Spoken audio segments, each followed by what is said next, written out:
Hello students, so we have completed chapter number 1 और अभी हम स्टार्ट करने वाले हैं चैप्टर नंबर 2 जिसका नाम है सॉर्टिंग मटेरियल्स इनटू ग्रुप्स। और आज हम देखने वाले हैं पार्ट 1 ऑफ चैप्टर 2 जिसका टॉपिक है ऑब्जेक्ट्स अराउंड अस। चलिए आज एक एक्टिविटी करते हैं। मैं कुछ आइटम्स के नाम आपको बताऊंगा जो आपके घर में आपको आसानी से मिल जाएंगे, तो उन आइटम्स को एक बार अपने पास संजो लीजिए। तो पहला आइटम है एक लॉक मतलब ताला, मोबाइल, एक ग्लास का प्लेट, एक सॉफ्ट टॉय, एक शू यानी जूता, एक स्टील का जग, एक अर्दन पिक्चर मतलब जिसमें पानी का घड़ा जो होता है जिसमें पानी भर के रखते हैं, और साथ में एक टीवी का रिमोट। अब ये जितनी भी चीजें हैं सब आपके घर की हैं, तो यानी कि सभी की सभी चीजें एक तरह की होनी चाहिए। बहुत ध्यान से सोचिए, अगर आप चाहें तो इन चीजों को तरह तरह के ग्रुप्स में बांट सकते हैं। तो पहले चलिए हम इन आइटम्स को बांट लेते हैं ग्रुप्स में based on the material they are made from. तो मैंने मटेरियल लिया मेटल, तो कौन कौन से आइटम्स आपके मेटल से बने हैं? लॉक एंड स्टील जग।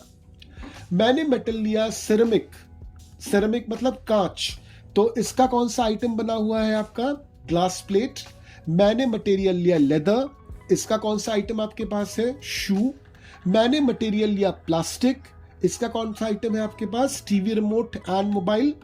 मैंने मटेरियल लिया सॉइल यानी मट्टी, इसकी कौन सी आइटम है आपके पास? Earthen picture. मैंने मटेरियल लिया वुल, तो इससे आपके पास कौन सा आइटम बना हुआ है? Soft toy. मगर क्या हम सिर्फ इसी तरह से इन चीजों को डिवाइड कर सकते हैं या कुछ और तरह से भी इसको डिवाइड कर सकते हैं? थोड़ा सा सोचिए। तो चलिए मैं आपको दूसरा तरीका भी बताता हूं। बेस्ड ऑन वर्किंग, ये चीजें काम कैसे करती हैं उसके बेसिस पर भी हम इन चीजों को डिवाइड कर सकते हैं। तो अगर मैंने आपसे बोला कि ऐसी चीजों का ग्रुप बनाइए जो मैनुअली काम करती है, मैनुअली काम मतलब आपको यूज करना पड़ेगा तभी वो चीजें काम करेंगी, खुद ब खुद से नहीं करेंगी, तो आप क्या क्या बोलोगे कि मैनुअल वर्किंग में आएगा आपका लॉक, आपका steel jug, earthen picture, glass plate, shoe and soft toy.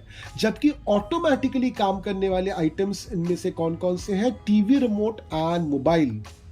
थोड़ा सा और सोचते हैं, क्या किसी और बेसिस पे हम इनको ग्रुप में डिवाइड कर सकते हैं? बिल्कुल कर सकते हैं, और वो है कि कितनी आसानी से ये चीजें टूट जाती हैं, यानी कि टफनेस। तो टफनेस हाई किनका है? लॉक, स्टील जग, सॉफ्ट टॉय, शू।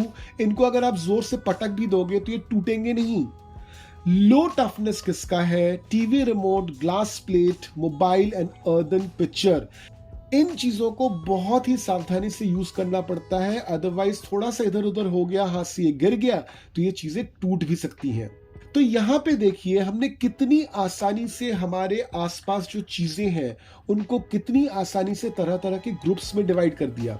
इसी चीज को हम लोग बोलते हैं क्लासिफिकेशन। मगर क्या आपको पता है कि हम चीजों को क्लासिफाई क्यों करते हैं? एक छोटा सा एग्जाम्पल के जरिए समझिए। आपके घर में अगर एक छोटा बच्चा है तो आप उस बच्चे को कौन सी चीजें इजीली छूने दोगे? स्टील का जग, मे बी एक जूता छूने दोगे, मे बी एक सॉफ्ट टॉय से इस बच्चे को खेलने के लिए बोलोगे। क्यों ये चीजें दोगे? क्योंकि ये सब चीजें अगर वो बच्चा फेंक भी देता है तो ये टूटेंगी नहीं। मगर कुछ ऐसी चीजें हैं जैसे ऑटोमेटिक चलने वाली चीजें जिनको आप बच्चे के आसपास छोड़ोगे ही नहीं, क्योंकि ऑटोमेटिक जो चीजें चलती हैं उनमें से हार्मफुल रेज निकलती हैं। तो आप बच्चे को कभी भी टीवी रिमोट या मोबाइल के पास नहीं छोड़ोगे। तो देखिए हम जो ये डिसीजन ले रहे हैं ना कि बच्चे को कौन सी चीज देनी चाहिए, कौन सी चीज से बच्चे को पूरी तरह से दूर रखनी चाहिए, तो यहां पे भी हम क्लासिफिकेशन का ही कॉन्सेप्ट यूज कर रहे हैं। तो हम ये बोल सकते हैं कि classification helps us to decide which thing to use and recommend for use under what condition. Classification का कॉन्सेप्ट जो है ना वो बेस है साइंस का, क्योंकि जब हम चीजों को समझना चाहते हैं, चीजों की स्टडी करना चाहते हैं, तो एक साथ सभी चीजों की स्टडी नहीं की जा सकती। स्टडी आसान हो जाती है अगर हमने चीजों को ग्रुप्स में डिवाइड कर दिया, क्योंकि एक ही ग्रुप में बिलोंग करने वाले जितने भी चीजें हैं सबके कॉमन फीचर्स होंगे, तो उन फीचर्स को समझना भी आसान होगा, उन फीचर्स के बारे में जानना भी आसान होगा।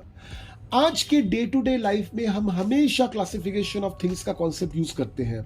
जैसे मान लीजिए अगर मैंने आपको आपके बुक रैक में बुक्स को सजाने के लिए कहा तो आप क्लासिफिकेशन का कॉन्सेप्ट यूज करोगे। आप जो चीजें ब्रेकफास्ट में खाते हो उसको लंच में, या फिर लंच में जो खाते हो उसको डिनर में नहीं खाते, वहां पे भी आप क्लासिफिकेशन यूज करते हो। अगर कोई गेम्स आपको खेलना है तो भी आप क्लासिफिकेशन यूज करते हो। कुछ गेम्स को आप इंडोर गेम्स बोलते हो, कुछ गेम्स को आप आउटडोर गेम्स बोलते हो। इंडोर गेम्स में भी आपने क्लासिफाई करके रखा हुआ है। कुछ ऐसी गेम्स हैं जिनको खेलने के लिए कंप्यूटर या मोबाइल की जरूरत पड़ती है।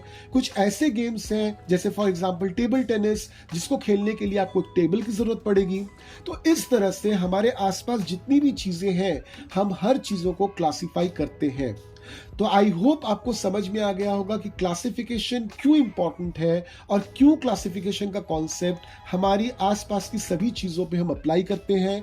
तो इस नॉलेज के साथ आप आसानी से एक्टिविटी 1 और एक्टिविटी 2 जो आपके किताब में दी हुई है page number 11 and page number 12 पर, उसको आसानी से कर सकते हो। तो इससे खत्म हो जाता है हमारा पार्ट 1 ऑफ चैप्टर 2। दोबारा हम मिलेंगे पार्ट 2 ऑफ चैप्टर 2 में, जहां पे हम पढ़ेंगे प्रॉपर्टीज ऑफ मटेरियल्स। चैनल को सब्सक्राइब करना बिल्कुल मत भूलिए, अपने दोस्तों को बताना बिल्कुल मत भूलिए हमारे चैनल के बारे में। फिर मिलते हैं अगले वीडियो में। Till then keep learning.